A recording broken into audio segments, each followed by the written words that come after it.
이번 시간에는 478페이지 대상자별에서 아동복지법부터 시작을 하겠습니다.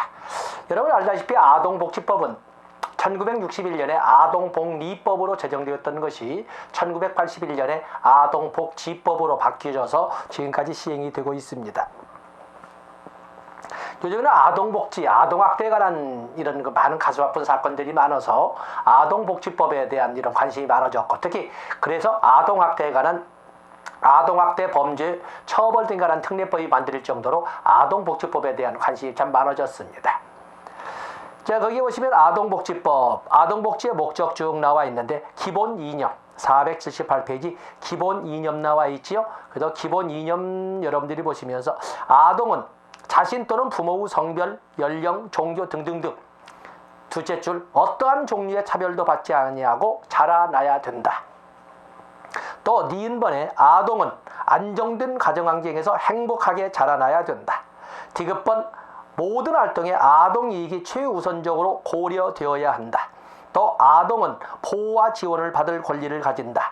자, 이렇게 기본 이념으로 아동복지법에서는 4가지를 제시하고 있습니다. 자, 우리가 보면은 유엔 총회에서 1989년에 제정되었고 우리나라도 1991년에 국회 비준이 끝났던 아동복지에 관한 국제권리협약을 보면은 거기에 기본적으로 3대 원칙이 있습니다. 3대 원칙은 보통 3P라고 설명을 하는데 3P에는 프로비전, 제공, 프로텍션, 보호, 그리고 파티시페이션, 참여, 이것을 3대 원칙이라고 합니다. 그러면서 기본 원칙으로 이 3P를 적용하면서 다양한 것을 이념이라고 불리기도 하고 원리라고도 이렇게 부르기도 합니다만은 거기에는 여기에 있는 것처럼 차별을 받아서는 아니 된다 해서 차별 금지의 원칙, 다시 말해서 무차별 금지의 무차별에서 평등의 원칙이 나와 있고, 또 그런 거라면 참여의 원칙이 나와 있고, 또 그러면 아동이 최우선의 원칙이 나와 있고, 또 그런가 하면 생존 및 발달의 원칙이 이렇게 나와 있습니다. 그런 것처럼 유엔 아동권리협약,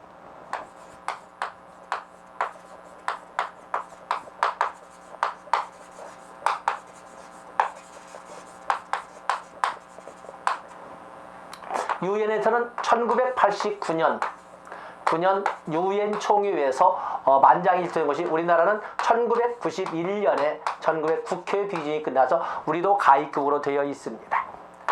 여기에는 3P, 3대 원칙, 3대 원칙이라고 쓰겠습니다. 그냥 3P 원칙이라고 하는데 여기에는 프로비전,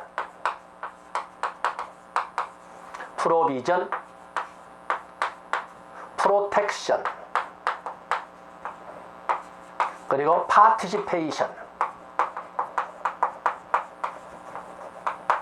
파티시페이션에서 제공, 보호, 그리고 참여, 이렇게 3가지를 제시를 합니다. 3P는 뭐 고정 개념으로 설명할 수 있습니다. 또 구별하기도 않지만은 또 그런가 하면은 기본 이념으로 무차별 평등의 원칙, 무차별 평등, 또 그런가 하면은 아동이익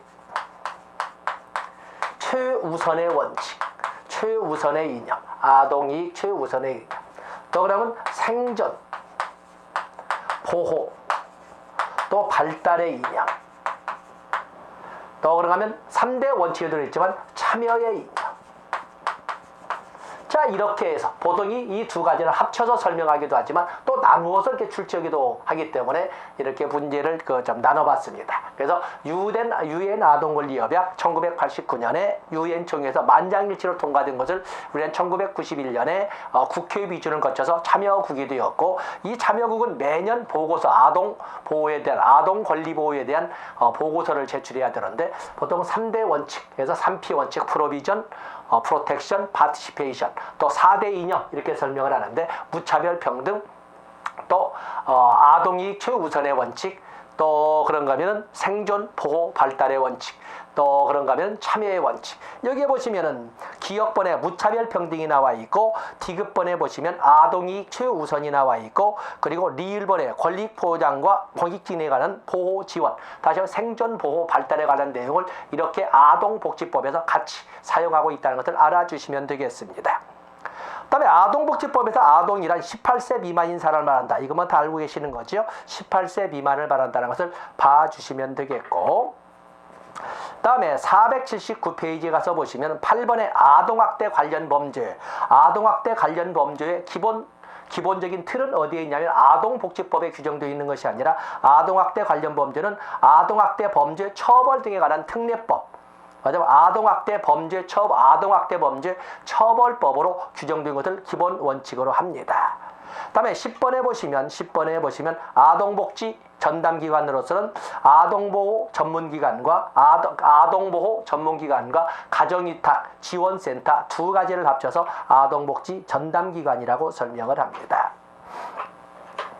다음에 480페이지 가서 보시면 480페이지 오면 위에서 다섯째 줄 3번 어린이날 다 아시죠? 5월 5일 그리고 어린이주간 5월 1일부터 5월 7일 다 아시지만 같이 확인해 주시고, 다음에 그 밑에 보시면 아동정책 기본계획이 나와 있습니다. 아동정책 기본계획 보건복지부 장관은 5년마다 수립을 한다 봐주시고, 그리고 보건복지부 장관, 중앙행정기관의 장, 시도지사는 매년, 그래서 이 연도별 시행계획, 아동정책 시행계획, 매년 아동정책 시행계획을 수립 시행한다.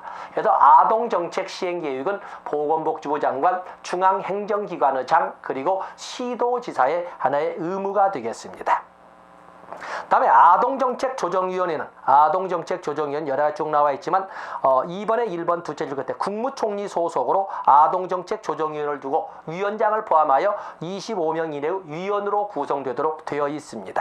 그래서 아동정책조정위원회 국무총리 소속으로 하고 위원장은 국무총리가 된다라는 것을 같이 정리해 주시면 되겠습니다. 다음에 아동보호서비스 해서 보호조치, 또 보호대상 아동의 퇴소조치 이렇게 나와 있는데, 여러분들은 481페이지 하단부에 보면 2번에 보호대상 아동의 퇴소조치 나와 있죠. 퇴소조치 그 중에 1번, 당연히 아동이라고 하는 것은 법률상 18세 미만의 자를 아동이라고 하기 때문에 18세에 달하거나 18살이 되었다거나 또 보호 목적이 달성됐다 하면 당연히 퇴소시키는 것이 원칙이지만, 자 중요 표시는 2번입니다. 2번. 1학년도 이렇게 18살이 되거나 보호 목적이 달성되면 퇴소시키는 것을 원칙으로 하지만, 다음과 같은 경우 소위 대학원은 아니지만 대학을 다니고 있다거나, 아니면은 다음 페이지 482페이지로 가서 직업 관련 교육 훈련을 받고 있다거나, 또는 계속해서 보호 양육할 필요가 있을 경우에는 그 보호 기간을 연장할 수 있다. 어떤 교육이나 교육훈련, 대학 재학 또는 합당한 이유가 있을 적에는 그 보호기간을 연장할 수 있다는 것을 481, 482페이지를 통해서 체크를 해 놓으시면 되겠습니다.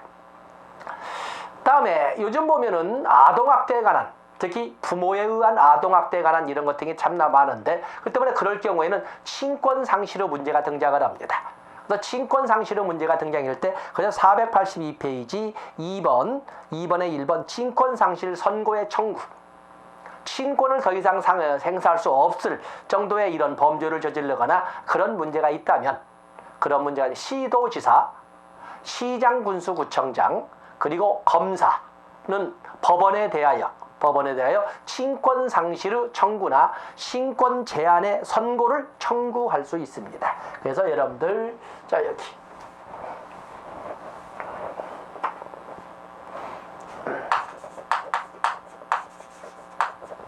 친권상실이나 제한 청구,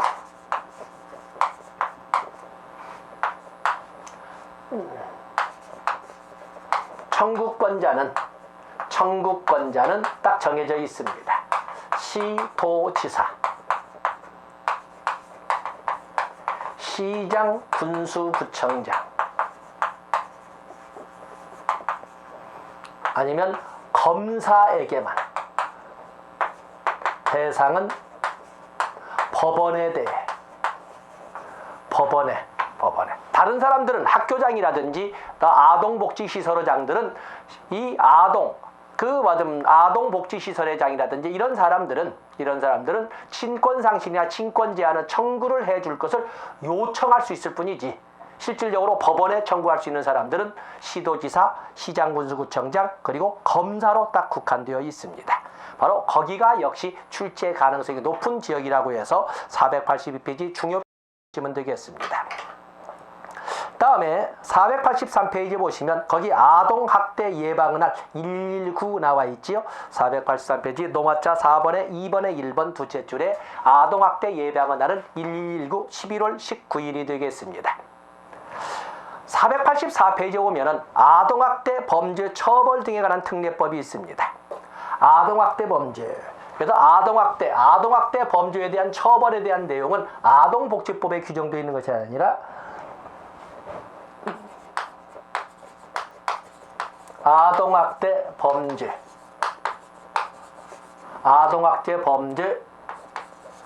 법적 신고 의무는 아동학대 범죄 처벌에 관한 특례법, 그냥 처벌법이라고 쓰겠습니다. 아동복지법이 아니라 아동학대 범죄 처벌법에 규정이 되어 있는데, 이 신고 의무는 그 종류가 아주 많죠. 거기에 보면 24번까지 나와 있는데, 크게 나눠보면 가장 먼저 알 수 있는 것은 교육 관련 종사자입니다. 교육 관련 종사자. 좀 더 많이 썼습니다만 어린이집, 유치원, 교습소, 학원, 초, 중, 고 학교 교사 집단, 그래서 교육 관련 종사자, 이들은 딱 보면은 맞았는지 다쳤는지를 어느 정도 알 수가 있습니다. 애들이 웃는데 그것이 그야말로 억지로 웃는 것인지 쓸쓸하게 웃는 것인지 아니면 다쳤을 때는 즐겁게 웃는 거거든요. 자, 이런 것을 구별할 수 있습니다. 이보다 더 심할 경우에는 아예 못 나오는 거거든요. 의료 관련 종사자. 의료 관련 종사자 119 구급대원이라든지 응급구조사, 또 의료기기 기사, 맞아면 CT 촬영기사라든지 MRI 촬영기사라든지, 또 그러면 의료기관 종사자, 이들은 전부 의사, 간호사들은 딱 보면 다쳤는지 아팠는지 알 수가 있습니다. 맞아면 맞았는지를 알 수가 있습니다. 또 그런가 하면은 관련 종에다가 시설 종사자, 복지시설 종사자, 또 그러면 공무원, 복지 관련 공무원, 이들은 아동학대 범죄에 대해서 반드시 법적으로 신고하도록 되어 있습니다.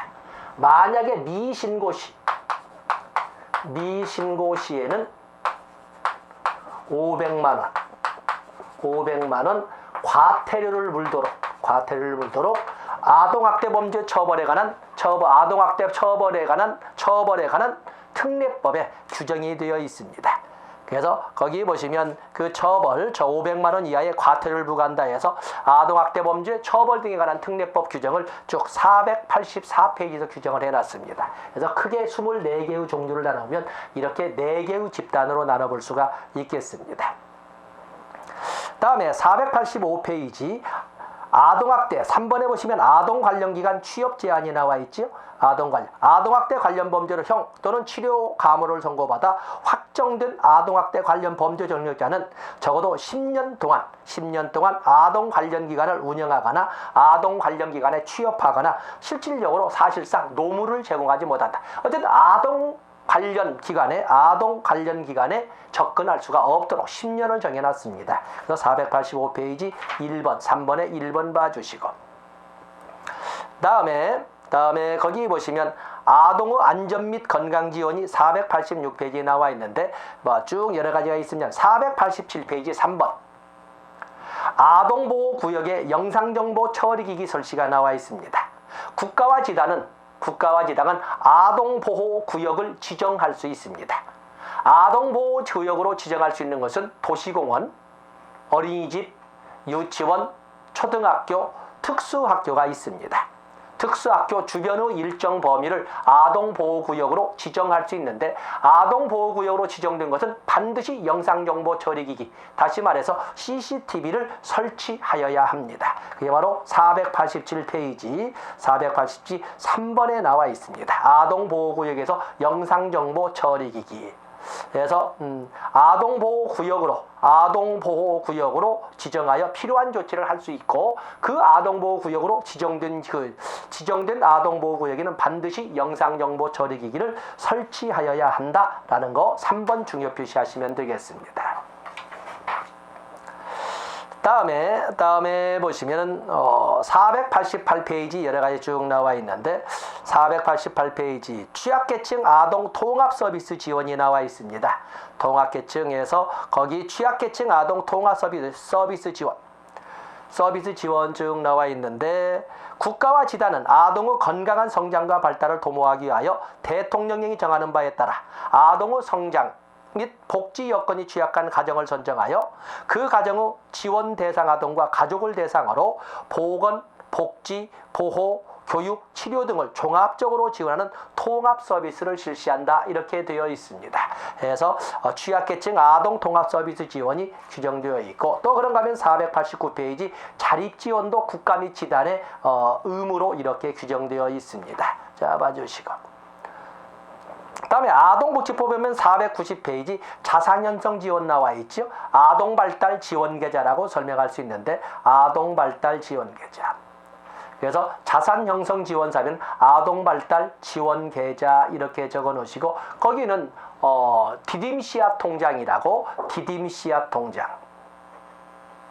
씨앗 통장이라고 적어 놓으시는데 18세 미만의 자가 보호자나 후원자의 지원을 받아서 월 3만 원 이하의 저축을 하게 되면 그와 똑같은 금액을 매칭 펀드로 같이 국가나 지방자치단체가 적립해 주어다가 나중에 18세 이상이 되어서 독립 또는 자립 할 적에, 물론 정해진 용도는 뭐 전세자금이라든지 사업자금이라든지 학자금으로 쓰도록만 되어 있지만은 그때 어떤 종잣돈으로 사용할 수 있도록 자금을 적립해주는 이런 사업을 자산형성 지원 사업이라고 하는데, 바로 거기를 보통 우리는 그것을 행정적이나 정책적으로 아동발달 지원계좌 디딤씨앗 통장이라고 설명을 하고 있습니다.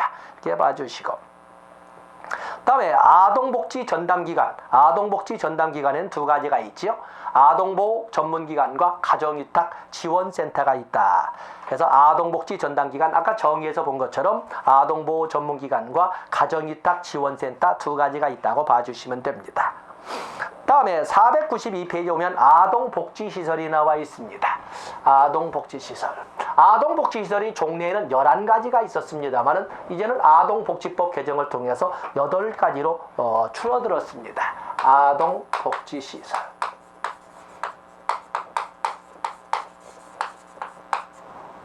아동복지시설에는 아동 단기보호시설,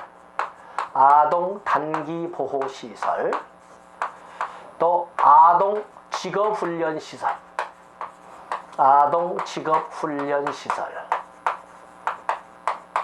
또 그런가 하면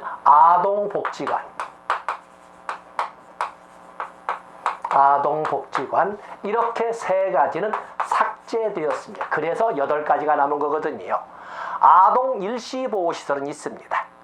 아동 상담소도 있습니다. 그러나 아동 단기보호시설이나 아동복지관은 삭제되었다 해서 봐주시고, 그래서 거기에 보면 아동복지시설의 종류, 아동 양육시설, 아동 일시보호시설, 아동보호치료시설, 공동생활가정, 자립지원시설, 아동상담소, 아동전용시설, 그리고 지역아동센터는 있습니다만 아동단기보호시설 삭제, 아동직업훈련시설 삭제, 그리고 아동복지관 삭제되었습니다.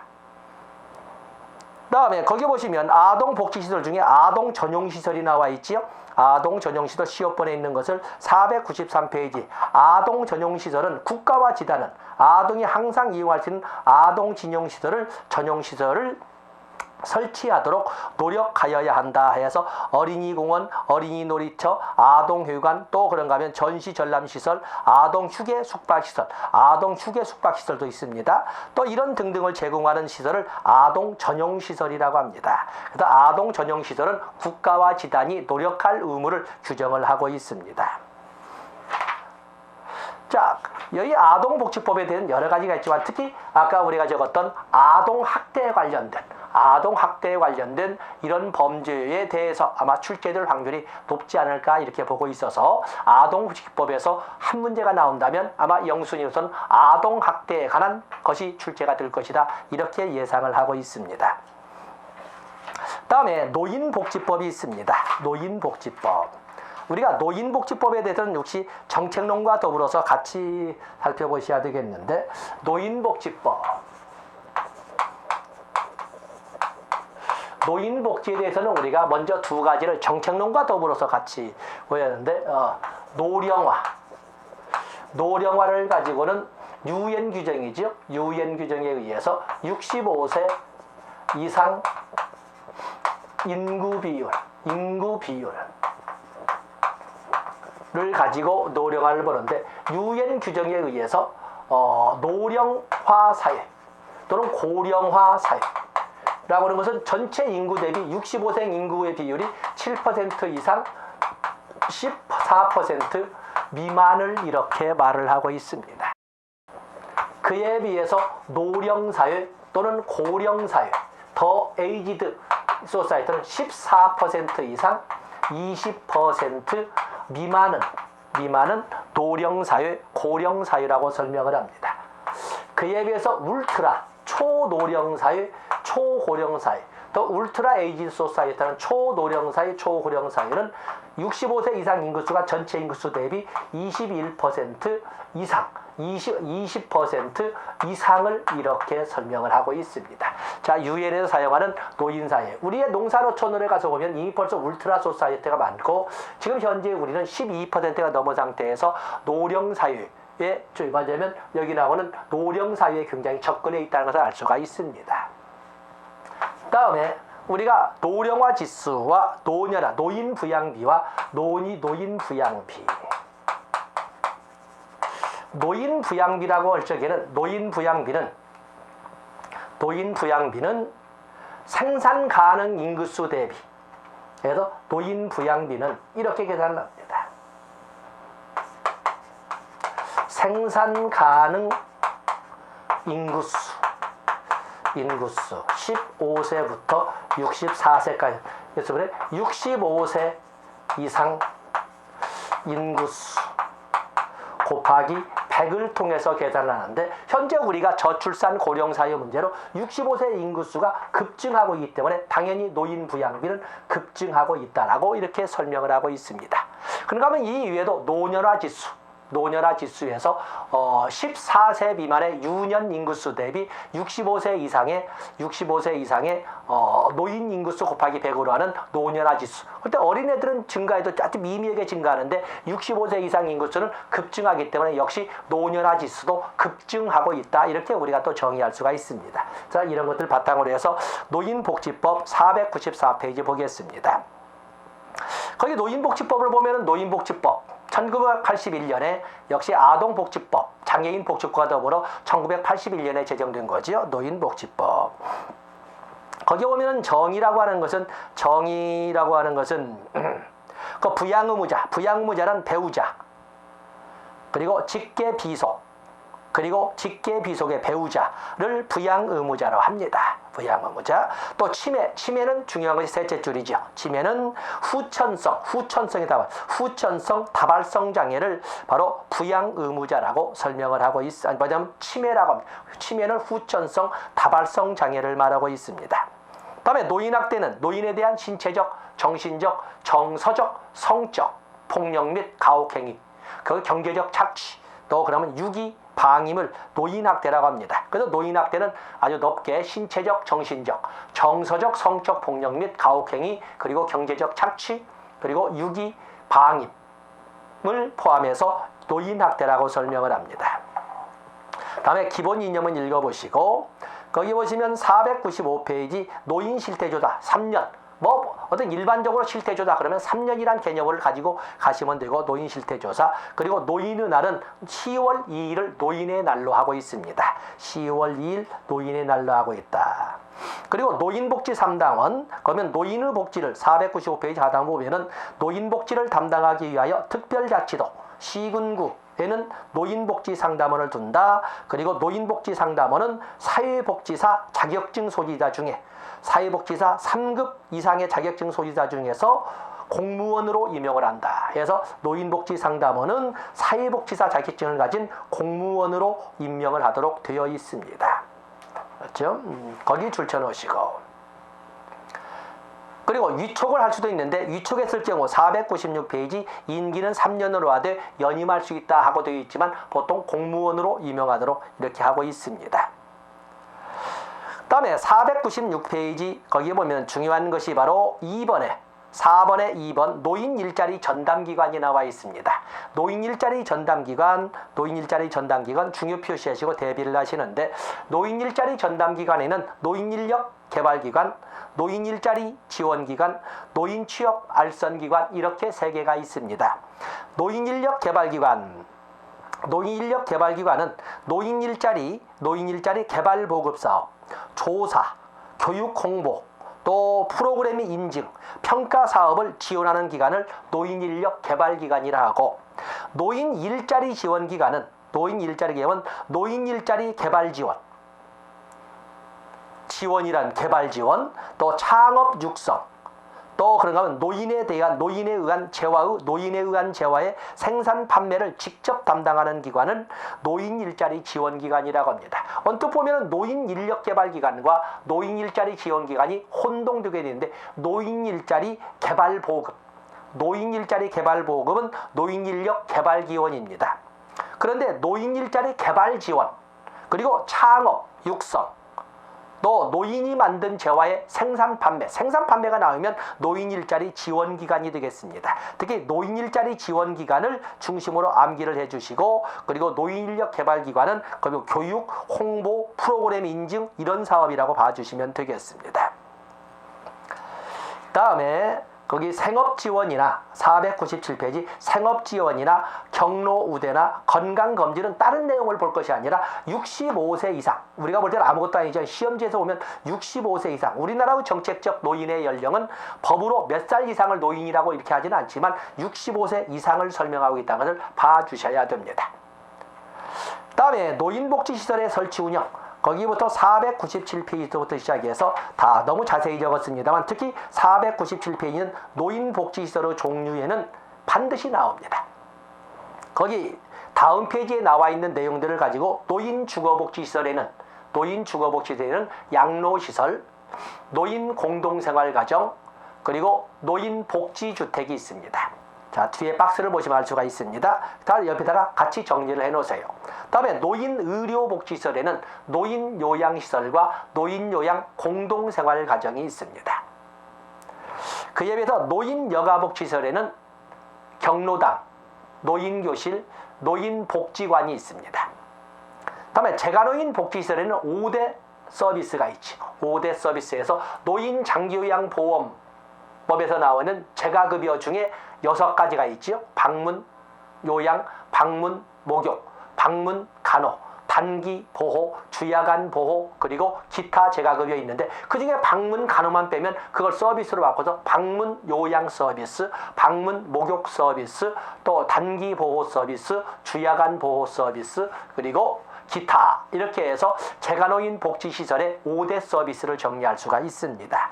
그리고 그 이외에 노인보호 전문기관 그리고 우리가 왼쪽 페이지에서 봤던 건 노인 일자리 지원기관, 말하자면 노인 일자리 개발 지원, 또 창업 육성, 노인에 의한 재화 생산 판매를 직접 담당하는 기관은 노인 일자리 지원기관이거든요. 그렇기 때문에 노인복지시설은 6가지 종류가 있고 세부 내용까지 어떤 역할을 하냐 그건 빼더라도 세부 역할까지를 여러분들이 498페이지에 있는 것을 497페이지에 정리해 놓으시면 되겠습니다.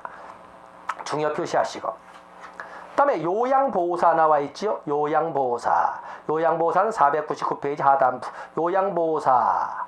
노인복지시설을 설치 운영하는 자는 노인복지시설을 설치 운영하려는 자는 요양보호사를 두어야 한다. 요양보호사가 되려는 자는 요양보호사 교육기관에서 교육과정을 마치고 시도지사가 실시하는 겁니다. 국가자격이 아니라 시도지사가 실시하는 요양보호사 자격시험에 합격하여야 한다라는 것 줄쳐놓으시면 되겠습니다.